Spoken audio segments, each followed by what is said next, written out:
Hi, I'm Life Coach Landry, and the topic is the no contact rule.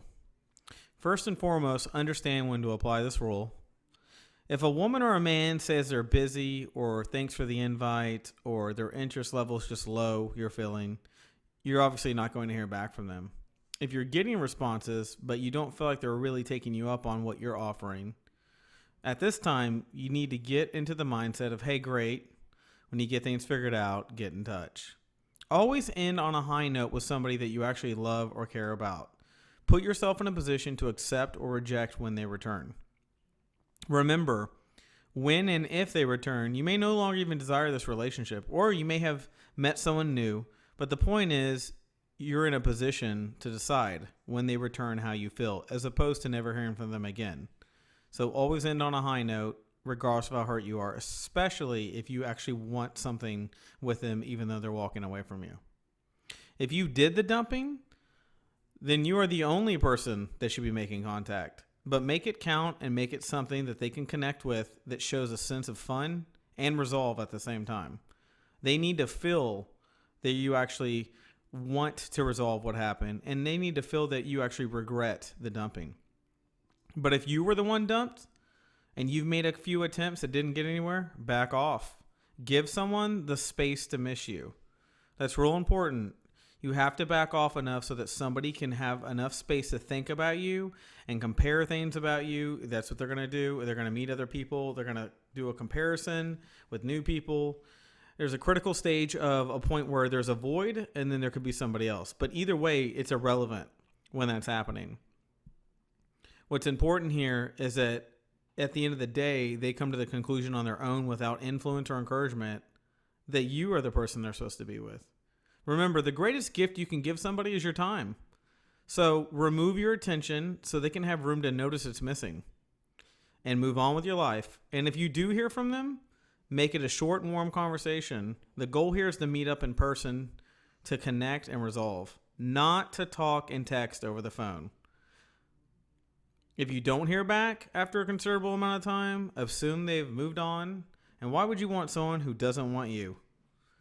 So ask yourself that. Walk away and mean it. And if it's somebody you really care about, when they do reach out, just make sure it's a message that you can connect with. If it's not a message you can connect with, you shouldn't respond to it until you can connect with what they're saying. And this is why it's important, if you did the dumping, that you say something they can connect with.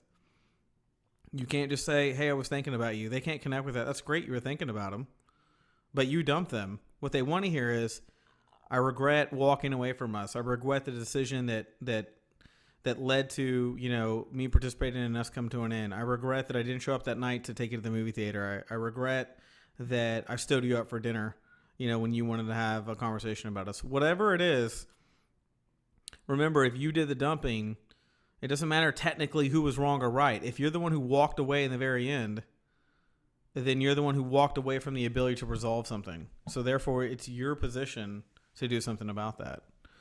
And if you were dumped but still desire this person, when they do return or they do message you, and it's a message that you can connect with, very important, it needs to be a message that you can actually connect with. If it is a message you can connect with, you need to let them know that you're glad to hear from them. You got to run, because they're probably going to catch you in the middle of doing something, but you would love to have coffee. Make it a warm place to have a connection, talk, and build on something. But only respond to them if they give you something that equals a warm connection.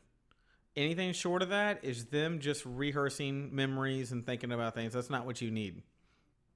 You need them to actually have substance to the idea of contacting you.